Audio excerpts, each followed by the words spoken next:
Good morning and welcome to today's webinar, Introduction to the Career Path for Skilled Immigrants program. My name is Sabrina Dimitra and I am AMSSA Settlement Coordinator. I will be going through a few housekeeping items before I hand over the webinar to Joni Rose, Senior Program Advisor, Immigration Policy and Integration Branch, Ministry of Jobs, Trade and Technology, who will be leading us through the content portion of today's event. Before we get started, I would like to gratefully acknowledge the financial support of the Province of British Columbia through the Ministry of Jobs, Trade and Technology for today's webinar. And now I'd like to hand it over to Joni. Great. Thank you so much, Sabrina. So thank you all for coming today. I really appreciate you taking the time to learn more about the Career Paths program. What we hope to do on this today's presentation is really give you some information to encourage referrals to the program. So we will be giving you an introduction of the program as a whole and more detailed introduction to the program streams. Also, as Sabrina has alluded to, we'll be doing a Q&A section at the end of the presentation and also giving you all the contact information to make your referrals to the service providers that provide Career Paths. So Career Paths is a redesign of the Skills Connect program. Skills Connect was a program that was in place from 2006 to 2016. Many of you may know it as a case management program for skilled immigrants. The idea with what we have done is taken that Skills Connect program and redesigned it. The goal of Career Paths is to really look at how we are helping clients either achieve or work towards goal employment. And we define goal employment under Career Paths as what that client wants to achieve at the end of their career path. It may not be possible during the program if they have sort of a long re-credentialing process. And it also may shift to an alternative path should they choose to not go re-credentialing to a re-credentialing path or to whatever their pre-arrival path was, but looking at something that is equivalent but on an alternative path as well. Now, Skills Connect, I just thought I would give you some outcome measures that we had with Skills Connect to give you a sense of why we chose to redesign the Skills Connect program and make it even better. We had really good outcomes under Skills Connect. We served over 14,000 clients during the program. Of that, 80% completed the program and 72 to 75%, depending on the year, achieved employment. And we also saw quite a dramatic increase in salary from those making more than $30 an hour, from 9% to 35% post-program. So it gave us some impetus to use the sort of structure of Career Paths, but make it even better. So we did a evaluation of the program and used that to really inform the redesign. So the program elements in the redesign program, it's still a case management program, but we're really focusing now on serving working clients, especially clients that are underemployed or in that what we call loosely the survival jobs. So for working professionals, we're making sure that we are accommodating the flexible hours for working professionals. In the appendix to the presentation, which you'll have access to if you've downloaded it, or you will be able to get it after from Sabrina, is an appendix with more details about the case management process. We also really focusing on pathways to licensure. So that means clients that are coming from a regulated occupation. So regulated occupation is an occupation that has a license to practice in BC, and so they would have to recertify in order to practice in BC. And we help them through navigating through that re-credentialing process within Career Paths. Also, we provide skills enhancement funding to clients.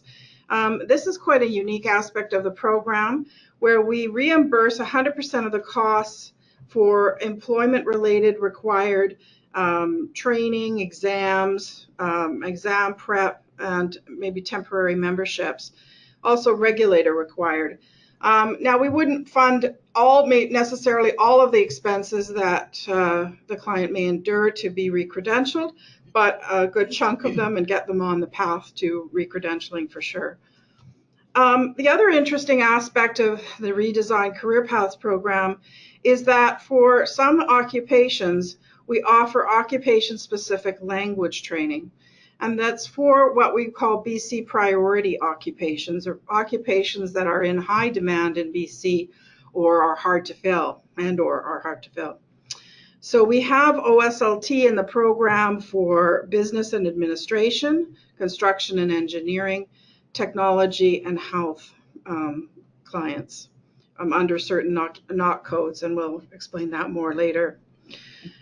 We also are looking at how we can help the clients get Canadian experience, and we're doing that through practicums or temporary aligned employment. So if a client comes to the program without Canadian experience, we're working towards getting some Canadian experience that they can put on their resume that is aligned to their pre-arrival skills and training, which is really critical. So it's not just any Canadian experience, it's aligned to their skills and their prior experience.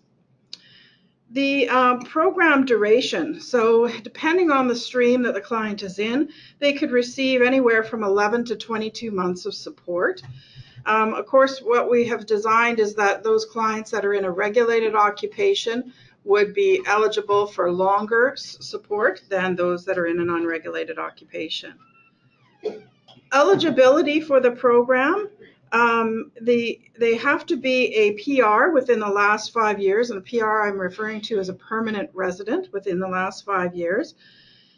If they are ineligible for Work BC, there may be a good chance they're eligible for career paths.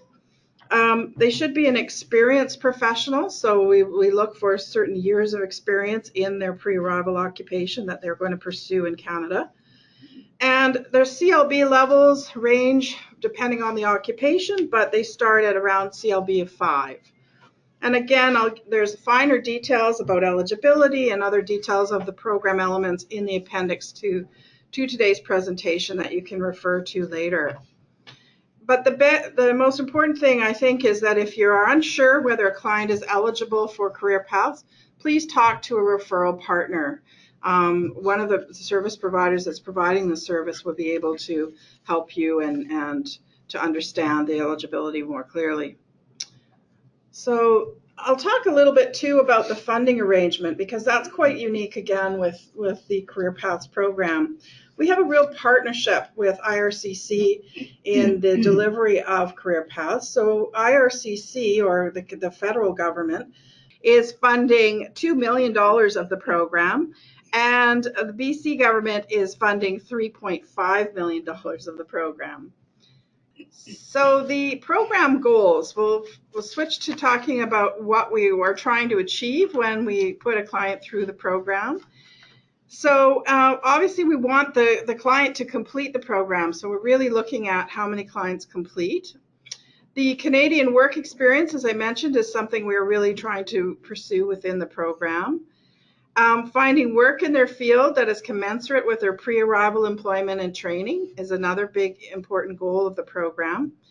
Progress towards recredentialing while they're in the program. Again, we want to really see how far along that continuum they get to recredentialing. And we want to address language proficiency as a barrier to employment and connect clients to employers and mentors. And we have some specific tools that we use to measure these program goals. We use something called the commensurate employment matrix, where we look at how with the employment that a client gets, how equivalent is it to what they did pre-arrival.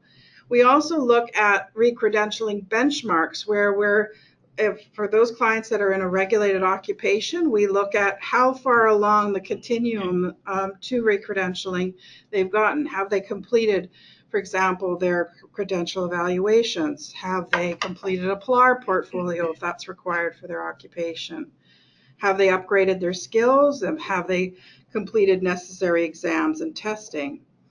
And if they are in the OSLT component, so again, the occupation-specific language training component of the program, we're looking for them to increase one CLB level so that they meet industry standards for their career.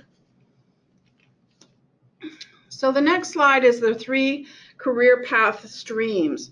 So there's the 3 streams are called streams 1, 2, and 3. And a service provider may provide stream 2 or 3 or all 3 streams. If there's a wait list, we will prioritize youth, refugees, and women. And I'll start by explaining in depth more the stream 2-3 program. So stream 2-3, stream 2 is the regulated occupations, stream 3 is the unregulated occupations. We serve stream 2-3 province-wide in 11 regions. And I've listed here the regions that we cover with the program.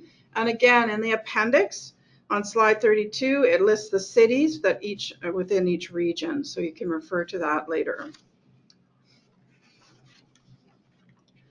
I'll also talk to you now about the differences between streams 2 and 3.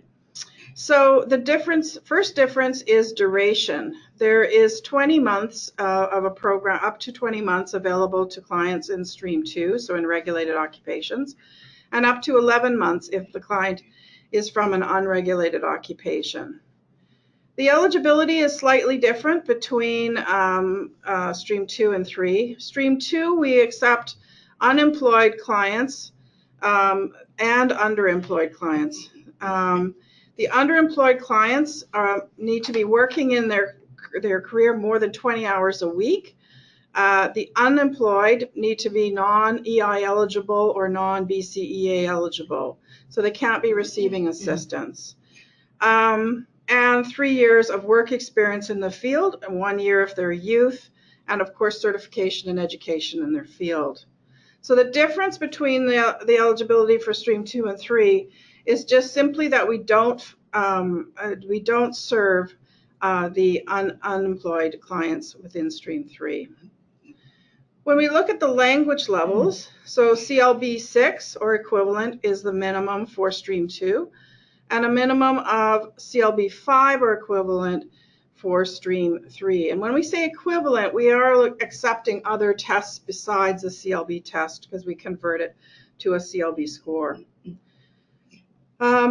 If the clients don't fit this eligibility, really they then could be served under Work BC.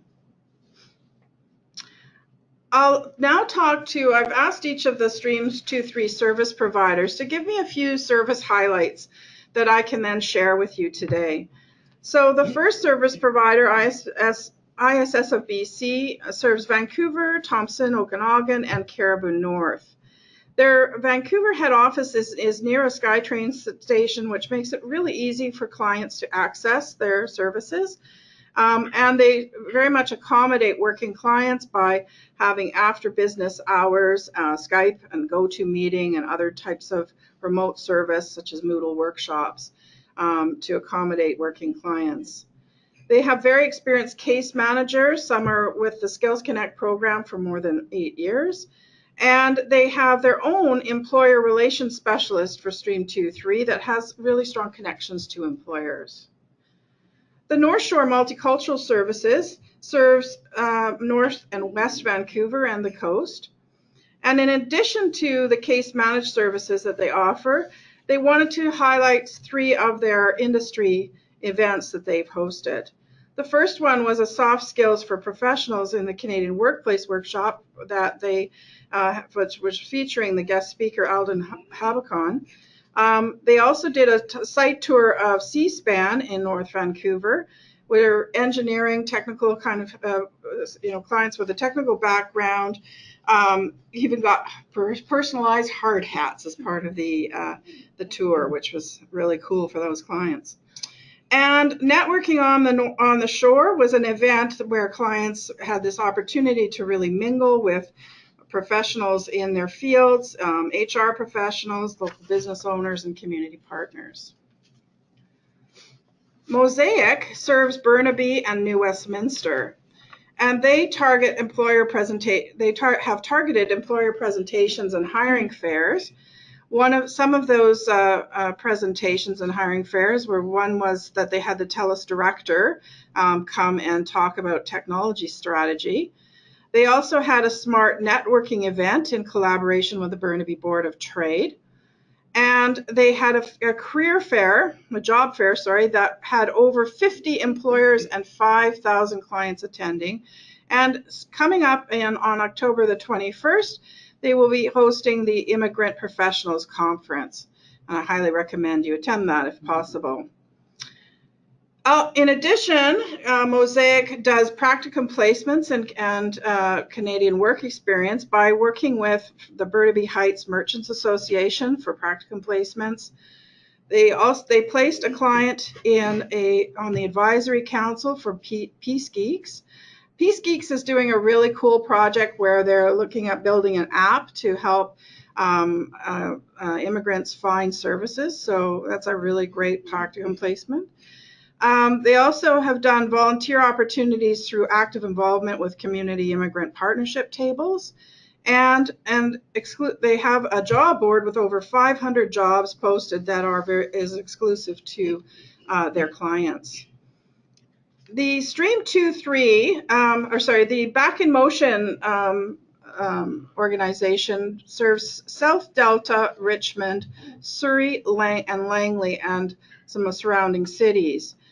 Back in Motion Career Paths provides the skilled immigrant service since 2006, so they have a vast experience. They were one of the Skills Connect providers and have a really strong expertise in regulatory processes in Canada and British Columbia. They also have done mentoring services that match skilled immigrants with really established professionals across BC in one-on-one job-specific coaching. Of course, now they're focused on the South Delta, Richmond, Surrey, and Langley areas. They have industry insider events that are where clients can get advice from Canadian professionals, gain insights on market trends, and provide opportunities to network and learn how to succeed from those who have backgrounds in their field. Douglas College serves the Tri-Cities and surrounding cities, so that's Coquitlam, Port Moody, Maple Ridge, and Pitt Meadows. They have workshops on essential skills, exam prep, and starting your own business. They offer workshops and meetings and activities that fit around a working client schedule, and they have industry connection events to introduce clients to employers and professional associations. Abbotsford Community Services serves clients in the Fraser Valley. They have meeting space available in both Abbotsford and Chilliwack. They offer weekend workshops to accommodate working clients, and they collaborate with the Specialized Employment Mentors Program to really make sure that clients get a full range of services. The Central Vancouver Multi-Services Society serves Vancouver Island North, and CVIMS covers all the communities from Ladysmith through to Campbell River and Port Alberni. It offers individualized case management model with with staff expertise for over the last 18 years working with immigrant population.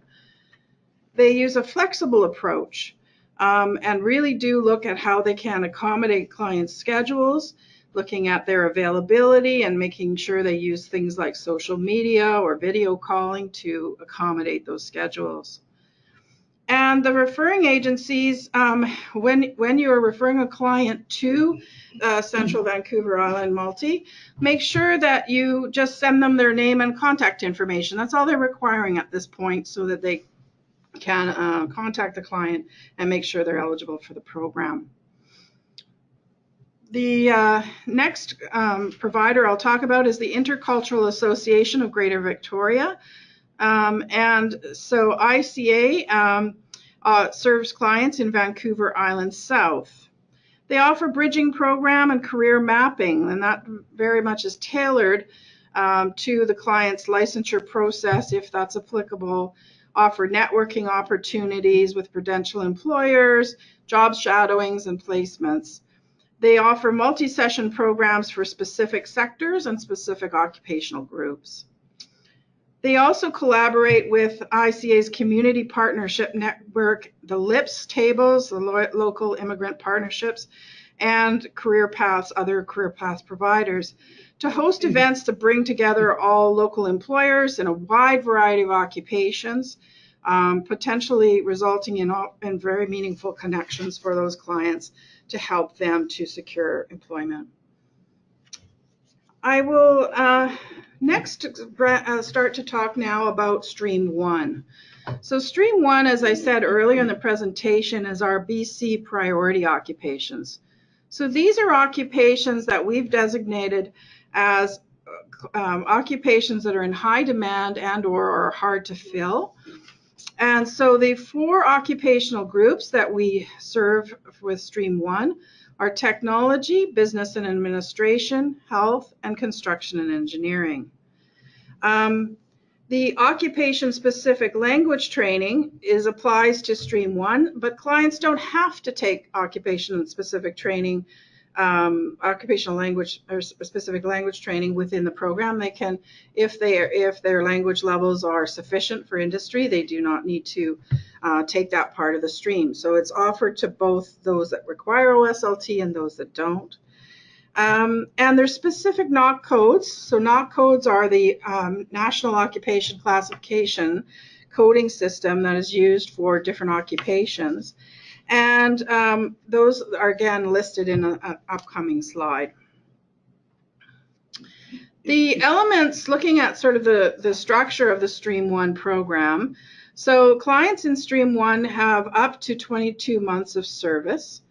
The eligibility is the same as Stream 2. So we serve both underemployed and employed clients, or sorry, underemployed or unemployed clients with those restrictions that I mentioned earlier.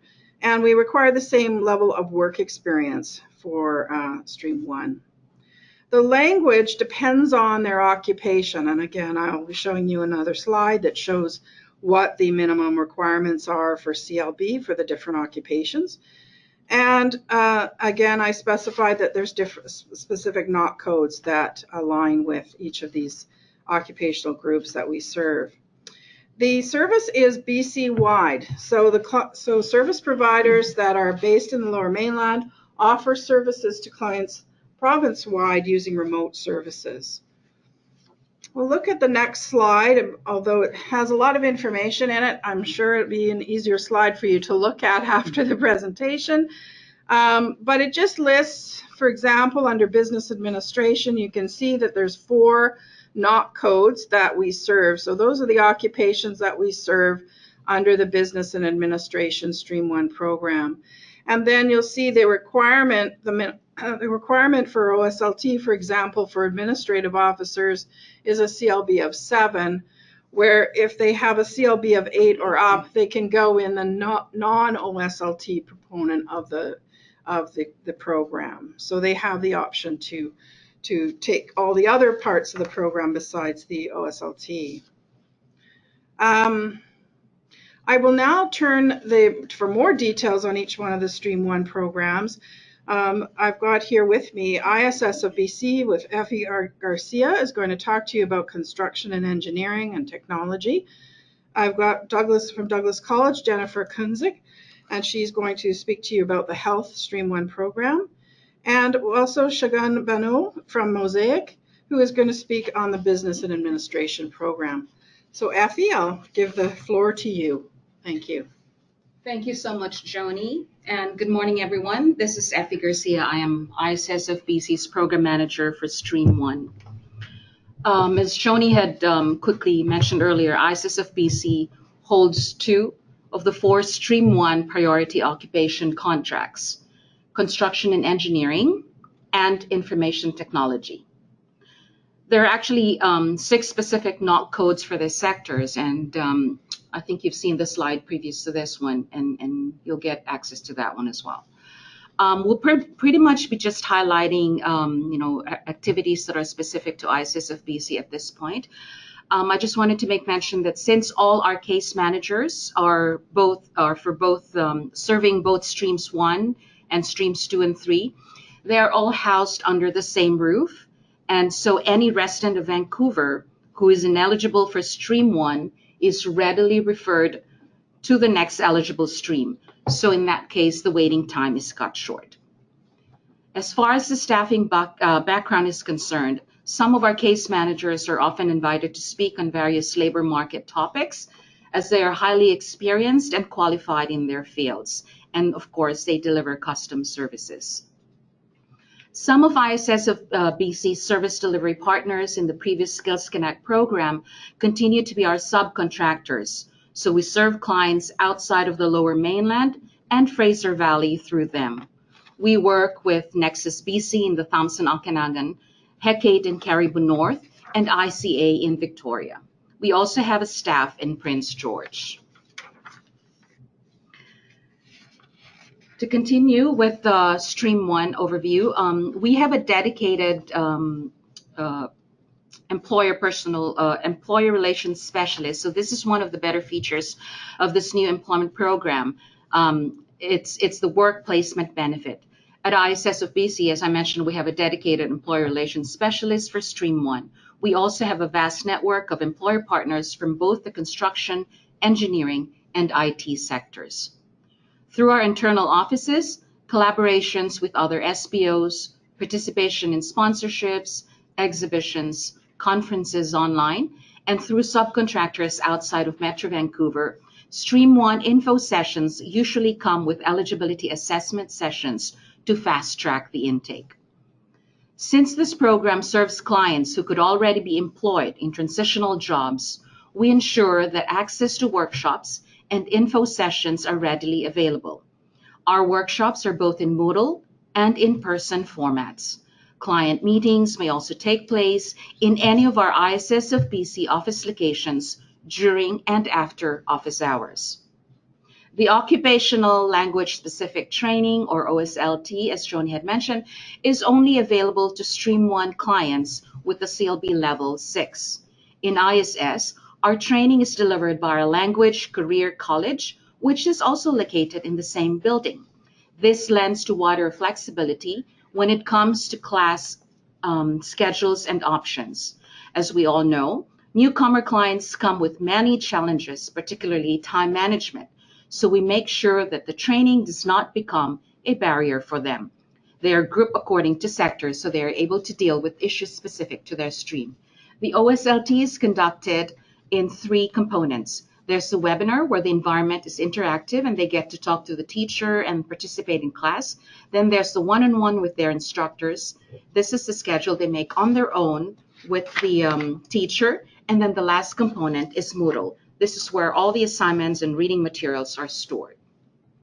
Now let me go specific to construction and engineering and highlight our activities. Some of the specific sector engagements we do are very specific to construction and engineering field. We work closely with our community partners for cross-referrals, such as Engineers and Geoscientists of BC, which was formerly APEG BC, the Iranian Engineers of BC, where we actually recently participated in their social branding forum at the Vancouver Public Library. We also get referrals directly from BC Construction Association, both in Vancouver and in Vernon. And we have pending collaborations with ASST BC, Site BC, BC Hydro, and more. We arrange for regular industry talks and networking events with our employer connections from the sector like Covey, Dominion, Embers, Ledcor, and more. At ISS of BC, we have regular job board postings in our website from our employer partners like Catalyst, Centura Structural Systems, Isidore Landscapes, and more. Last but not the least, the OSLT curriculum for construction and engineering was also developed by an engineer herself and includes topics specific to the sector, such as cultural orientation for engineers and writing engineering construction-related reports. There's one more. Actually, a special workshop, which will be available both online and in person, is currently being finalized. This will provide the basic introduction to engineering in BC. Moving on to the other contract that we have, information technology. Our IT clients will benefit from our existing partnerships with learning institutions, some of whom are regular contributors to our other programs. Some of them are BCIT, CodeCore, Lighthouse Lab, and Red Academy. We conduct regular industry talks and networking with multinationals from the technology sector as well. And just to name a few, we have TELUS, Fortinet, Paladin Technologies, Clio, and IT Recruiters, and more. A few of our clients have also been referred from previous IT programs in the agency, such as TechStart, Impact, and of course, EPBC. We're also experienced in organizing and running technology conferences. As a matter of fact, we have one coming up on October 12 at the Vancouver Public Library called Clean Tech. And I also hope that you would come and attend this, and another one in the works for early 2018. The OSLT curriculum for our IT clients was co-developed by the same instructor who also developed TechStart. This is a program for refugees in the IT industry. Topics include comparison and contrast, and paraphrasing and summarizing technical articles. And last but not least, under IT, a special workshop for our IT clients will also be available online and in person in the third quarter of this year. This will be another introductory workshop given that there are so many job titles in the IT world. As for referrals, we would like to request you to please send us the client's resume with their pre-landing occupation and their PR card number if available. And then you may contact us through this contact details, which you will have a copy of later on. And so that pretty much concludes my presentation. Thank you, everyone. Good morning, everyone. My name is Jennifer Kunzik, and I am the Program Manager for the Career Paths Program at Douglas College. We offer the Stream 1 Health, which I'm going to articulate on, as well as the Stream 2-3 that Joni mentioned in the Tri-Cities and Ridge Meadows areas. For our health program, we assist internationally trained health professionals in the 5 NOC codes mentioned earlier, so nurses and specialty nurses, doctors, sonographers, and healthcare assistants. Our focus is on assisting with their pathways to licensure and employment for those who qualify, helping them with their occupation-specific language and communication skills. To do this, we develop detailed, customized action plans for each of the occupations we work with. What did they do pre-landing? What have they done since landing? What do they know about their field in Canada and British Columbia? And options for next steps. Action plans will include a timeline, potential costs, and include a conversation about personal and financial supports and commitment. We also offer unique programming designed to assist clients obtain and maintain work. I've listed some of those examples on the slide that you can see here. We bring in subject matter experts to deliver workshops on a wide range of health-related topics. These workshops introduce content and resources to use when looking for work and pursuing licensure. This, in turn, can help when preparing their resumes, online applications, and interviews that look at their job responsibilities pre-landing compared to what employers are looking for here. These workshops also help clients gain the insight and tips and communication practice for providing holistic healthcare later at work. For example, we recently had the Outlook Society deliver a workshop on the opioid crisis entitled Providing Harm Reduction Services for Clients with Addictions. Sadly, a fact that many of our first responders and healthcare professionals are facing.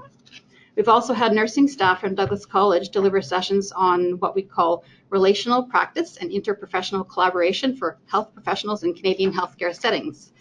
This lets our clients see the transparency and the diversity in our Canadian workplaces and the equality offered to all patients. At the same time, they learn that hierarchies are flattened here. The doctor will not tell them what to do. In fact, there's probably not a doctor on the floor, and RNs are in charge.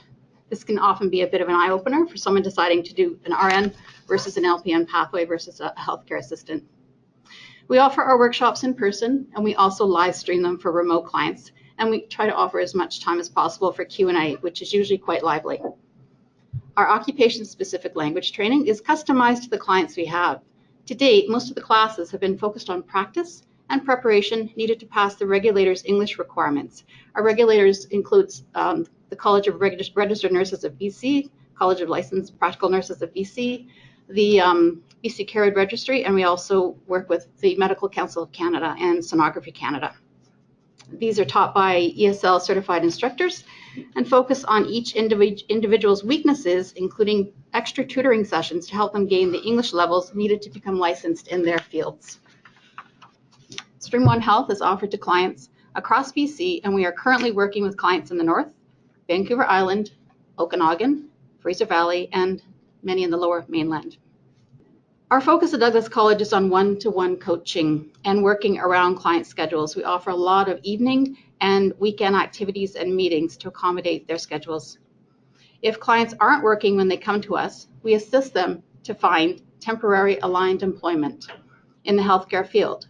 For example, some of our clients have obtained work as residential care aide, community health worker, renal dialysis technician, harm reduction worker, and even medical office assistant, while they continue to pursue their main goal of nurse, doctor, etc. For doctors, we also help them look for clinical trainee opportunities, which are a step on their way to licensure. How to refer to us, the last of my second slide there. If we did ask you to screen for basic eligibility, so their permanent resident status, are they non-EI, what is their English level, do they have pre-landing experience, as per the slides that Joni had showed earlier. Also, an extra step in the health program is we actually ask people to be on their way to licensure. So that would mean if it's a registered nurse, they have already submitted their papers, their credentials for credential evaluation with the National Nursing Association and NAS. If it's a doctor, they've already started their credential evaluation with the Medical Council of Canada, and likewise with sonographers and HCAs.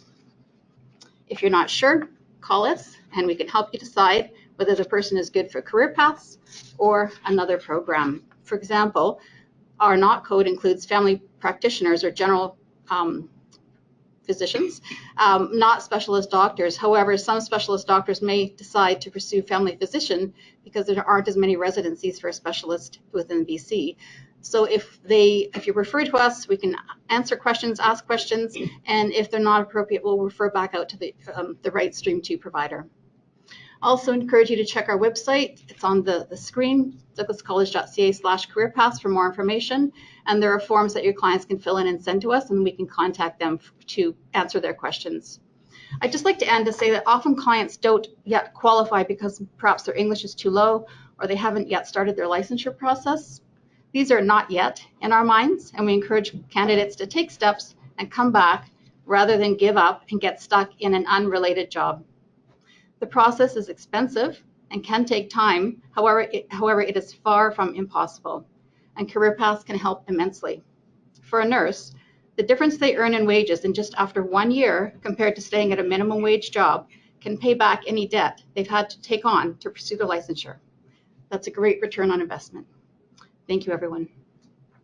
Good morning, everybody. I'm Shagun. I'm the Career Services Advisor at Mosaic Career Paths Program, and I am working with Stream 1 clients, professional immigrants with background in accounting and administration, and we basically help them move their careers to Canada. The main component, as Joni and my colleagues mentioned, is, of course, to help them move ahead towards their pre-arrival work that they were doing back in their country, and we try our best to make sure that it's as commensurate as possible.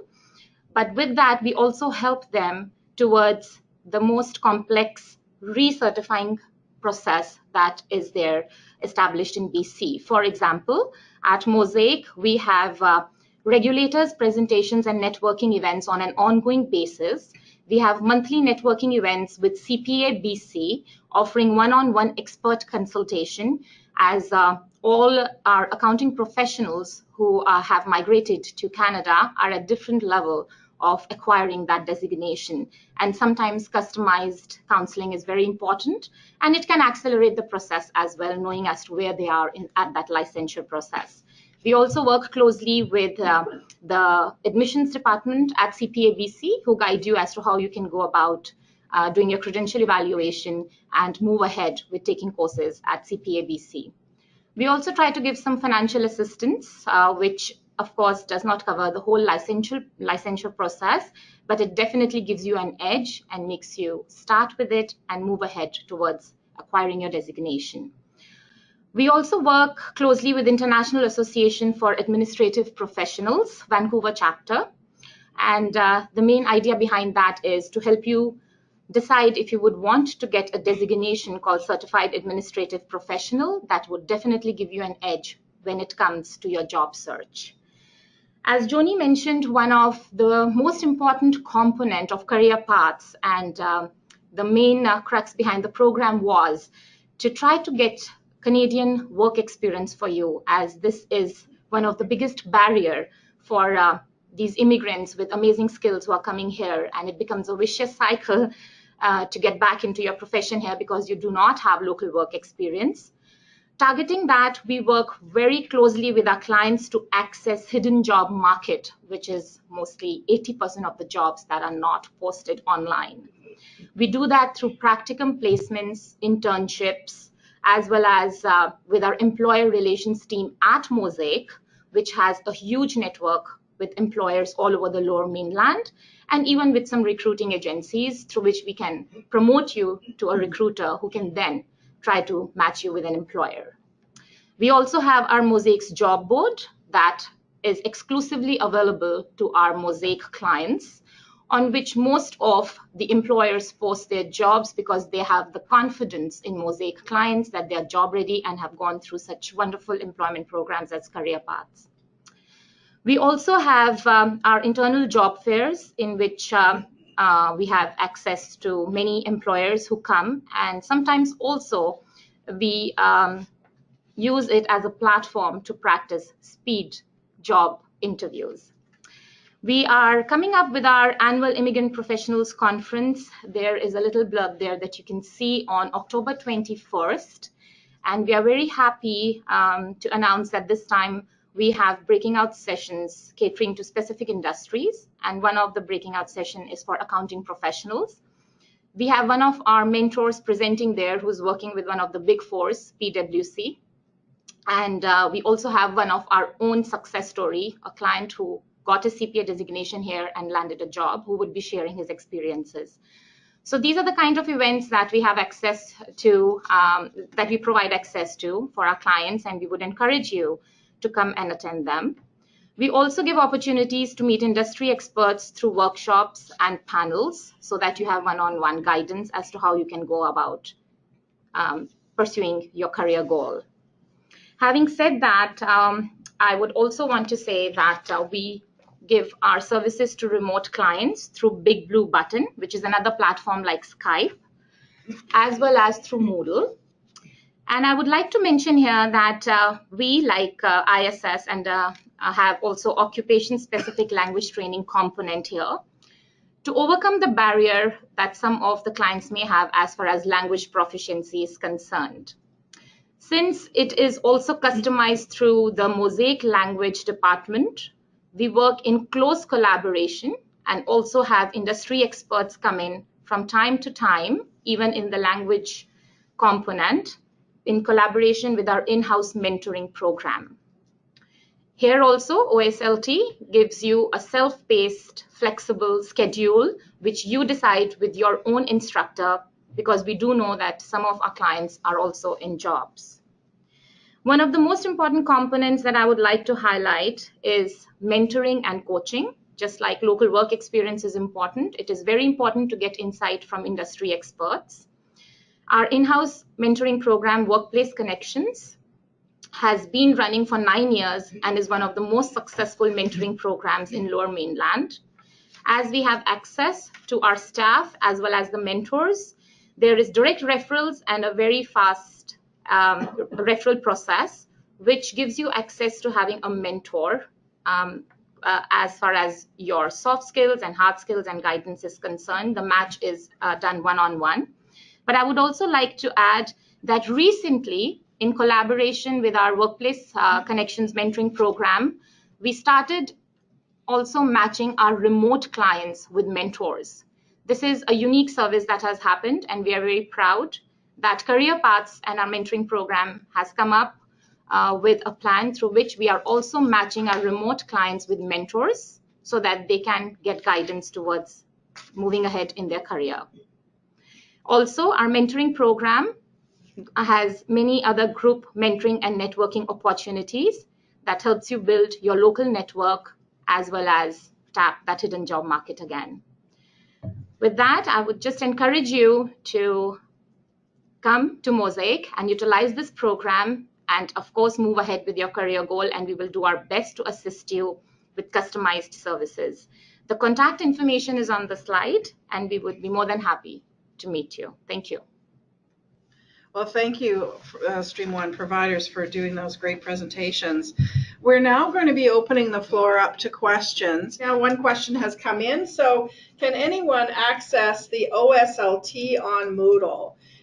So yes, if they are part of the, I'm not sure if you mean if anybody generally in the public, or whether you mean anybody registered in the program. Certainly, they'd have to be a client of the program, and we would definitely, they would have access to Moodle as an OSLT delivery partner, or as a delivery piece. Does any of you have any comments on that? For Stream One? Well, I mean, any remote client or any client would be able to access Moodle? Sure. I just wanted to add, this is Effie from ISS. So once the client has been deemed eligible for OSLT, so that client needs to have CLB level 6, there's a process that the client has to go through. And you know, if the client, definitely the client has to be one of the priority occupations. I'm not sure if that answers the question though. The access to Moodle, of course, we already have remote clients who are accessing our OSLT program at Mosaic, and that is through the Moodle platform. So for sure, if you are a Career Paths client, Stream 1, eligible for OSLT, you can access it through Moodle, no matter where you are in BC. This was Shagun from Mosaic. Thank you. Okay. We have a question now for Effie Garcia. She thanks you for the wonderful presentation, or he, sorry, I'm not sure whether it was a he or a she that asked the question, but Effie, can you mention about the subcontractors in the Okanagan? Can you please name some of them? Yeah, sure. I thought I did include that in my slide. I did mention we have Nexus BC. So Nexus BC has been doing a really good job, you know, seeing clients for all streams. And then we're working on another partnership as well. Once we're ready, I will let everybody know. But for now, we have Nexus BC in the Thompson-Okanagan region. Great. Thank you, Effie. Thank you. The next question is, are refugees supported by the Refugee Assistance Program eligible? I believe you're talking about the RAP program, and yes, they are eligible for the program because they would be PRs. So yes, they would be eligible for the program as long as they meet, obviously, the other eligibility criteria. Another question is, we've heard from clients about wait list. Is there a time frame we should be telling them? We have very little wait lists right now, so I'm not sure where that's being told. The only wait list I know of is in the North Shore for Stream 2. So, but please do talk to the service providers because we don't have wait lists at this point. When you refer to CLB requirements, is the CLB required for all 4 skills? Yes, it's an averaging of the CLB, the 4 skills. And again, the service providers would be able to help you if you've got a client that, you know, has scores to help you determine what the overall score would be. We have another question: the difference in funding allotment for clients between Skills Connect and Career Paths. It's very specific to a client, so it isn't really or did you mean difference in funding allotment for clients? Okay, so it's a per client cost. The per client cost is very different structured in Career Paths, but it is very client focused. In other words, the service providers work with the client to determine what their action plan is, and based on that action plan, then it's determined how much funding goes to the client. So I won't quote a number because it can vary from client to client depending on their occupation, depending on how far along they are in their recredentialing process or in their job search process. So it really varies from client to client. But it is intended to give them a sort of jump start in any costs required to get recertified and or to get employment ready. Please advise what funding you provide in terms of upgrading certifications to meet BC standards for Stream 1 occupations as well as Stream 2-3. So it's the same kind of question again. So again, there's no set number per client because it varies between occupations, and it also varies from client to client depending on how far along they are in their pre-employment path. Or Stream 1 remote services, say Fraser Valley clientele, can intake be handled remotely, or do they need to attend in person until the file is established and then tap in remotely from there? Yes, most of the service providers can do a remote intake process. Again, you'd have to contact the specific service provider, but most of them I know have the ability to do either the client comes in for one first meeting and then it's remote from there, or the other way around. So definitely there's lots of flexibility there. Is the amount of funds this program supports same as Skills Connect? 2/3 of the expense. No, we now refund 100% of any eligible expense. So for client, again, it depends on the client and it changes from client to client. But if they are in their action plan, for example, have to take a course at BCIT, they would be reimbursed 100% of the cost of that program. We've changed it to not do the split with a client because we found that some refugee clients that have financial challenges could not even do the 1/3 of the cost. So that isn't a shift with this program. Is there a specific amount of money available for offsetting costs of skills enhancement? Not sure. I mean, I think that's the same question again. So also wondering if you can get insurance for practicum and internship opportunities as participants is not registered in a course. Who covers WorkSafe, etc.? Usually a college would cover if participant is student registered in a course. Does anybody want to speak to that one about insurance that you have for practicums or intern opportunities? For the health contract, that's why we generally try to go for temporary aligned employment to get the Canadian work experience. As you probably know, the person that asked that question, there's liability issues with regulated occupations, especially in healthcare. So we're looking more for TAEs or, as I said, the clinical traineeship, which is a volunteer opportunity for physicians, et cetera. And here's a comment, not so much a question, but more, how do we support clients who have proven education and skill, or proven, I guess, education and skills to even get residency in the country and then find that they have to spend a fortune upgrading? Extremely frustrating.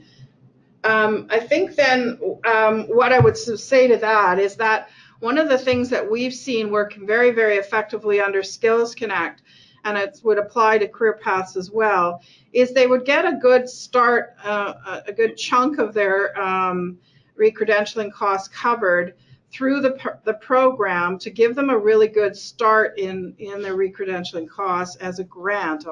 Look at it as a grant. And then after that, they can secure a loan through one of the FQR loan programs. And then the other thing that's kind of neat about the new Career Paths program is that we are looking, as Jennifer was mentioning, to getting them temporary aligned employment. So that then also gives them the ability to get credit later on should they need to, should their re-credentialing costs be astronomical. Do any of you have any other comments on that one, on how to help clients that have really high re-credentialing costs? It's about commitment. It's about making the decision and doing it. They just have to do it. Or if they don't, we find alternative careers in health if they don't want to do that through our other streams. Mm-hmm. Another question we have here is, if the Stream 1 client requires retraining, is their training fund optional? Or is there a training fund option? If I understand the question, if you mean retraining in a completely new career, that's not Career Paths. That would be a different program. What Career Paths the program is meant to do is take people who have experience and education in a field and help them to find a commensurate or equivalent education or equivalent position within Canada. So we don't do retraining, we do upgrading, We support them through upgrading so that they can pursue the same career or one that it would be equivalent of an alternative path in Canada. Can clients access all services from anywhere in BC, or do they need to be able to come to the physical building to access services? I'm going to let the Stream 1 providers talk to you about that, but from Stream 2-3, the Stream 2-3 are located in the regions, so you'd be able to get Stream 1 or Stream 2-3 services if you went to the provider within those regions. But do you want to speak to Stream 1? Yes, so this is Effie from ISS of BC. So if the client has been deemed eligible for Stream 1, as Joni had mentioned earlier, the client can access the program anywhere from BC through remote services. So that could be either telephone, emails, Skype. They don't necessarily have to be physically present in the office, unless, even if there's anything to be signed, there's ways to do that right now. Does that answer your question? We do have, ISSBC has its subcontractor offices as well. So I've mentioned that in my earlier presentation. So that would also help the client. It's also the same for Douglas. We don't need to see people face to face. We work with people, as I mentioned earlier, around the province remotely through phone, through Blue Jeans, etc. Yes, and it's the same at Mosaic as well. As I had mentioned earlier also, we are using a platform called Big Blue Button, which is similar to Skype, as well as Moodle, phones, and counseling sessions that could be through a phone meeting that can be scheduled. And we currently have a lot of clients, not many though, but we have a few clients who are remote, and they are really benefiting from the program. Also, if they are accountants, they also get access to CPABC local chapters, and that's also something that we link them to. As for Stream 2-3, as Joni mentioned, it's by the catchment. One big thing that we are working towards at Mosaic for Burnaby New West is we are also trying to get them practicums or internship and TA, temporary aligned employment opportunities in Burnaby and New West, so that they have proximity to their workplace, because there could be other barriers and some personal commitments. So we are working very closely with the Burnaby Intercultural Planning Table and Burnaby Heights Merchants Association. In fact, I've been a board member of the LIP for last 3 years, so there is a big and good connection there. Thank you. Great. We have a follow-up question to that question around the high recredentialing costs. So the question is, if a brain surgeon gets credential evaluated and perhaps attains a GP level, would there be rationale to provide training back to brain surgeon level? I'll answer it, and then I'm going to give it to Jennifer to follow up as well. But the idea with the program is to get them started on a path, right? So if they came in and they decided to do the alternative path of a GP, then the Career Paths program would help them, to support them to get onto that path, to know exactly what they need to do in order to become the GP, and if they wanted to, what they would need to do to get to become the specialist.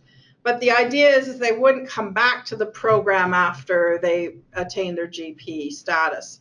They would know, they would have enough support to understand what their path is and be able to pursue that. So again, using FQR loans and other possibilities should they want to do the specialist route. Do you have anything more to say to that, Jennifer? Yeah, I was just going to say, we would, in that particular situation, we would take the brain surgeon who wanted to become a GP only if they'd had some GP experience, and that's truly a passion that they wanted to pursue, and they were going to stick with it. There isn't really retraining, so to speak. It's more so studying for the exams. They write the same exams that our Canadian doctors write, and they just have to plow through those. Great. So how much time is allowed for a client to complete either a practicum or an internship as a part of the Career Path for Skilled Immigrant program? Scroll up for a second, thank you. So the time allowed, so the minimum requirement for a practicum is 4 weeks. So it could be up to 4 weeks or more. And sorry, can I just see the question? How much time is allowed for a client to complete either practicum or internships? Yeah, so 4 weeks is the minimum, and it can be bigger than that.